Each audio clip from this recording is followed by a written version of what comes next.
შეიძლება საერთოდ არ იყოს თქვათ ჭარბი წონა და ის აღიქვავს რომ მას აქვს ჭარბი წონა. თარკეში რო იყურებიან საკუთარი თავი აღარ მოსწონთ ამ ფილტრების გარეშე. რა განაპირობებს რომ ძალიან მშია ან არ მშია? კონკრეტული საკვების სიყვარული არ არის კვებითი აშლილობა.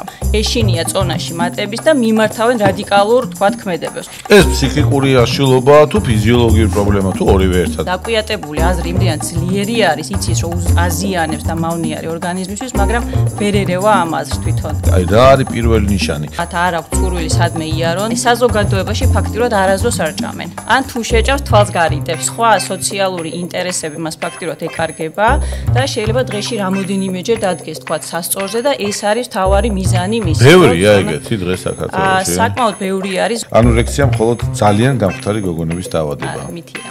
ეს უნდა იყოს ღიად, რომ არ იყოს ტაბუ დადებული, რომ მას არ ჭირს რაღაცა კატასტროფა და მას უბრალოდ ეს თქვათ აქვს კვებითი აშლილობა და ამას უნდა მივხედოთ.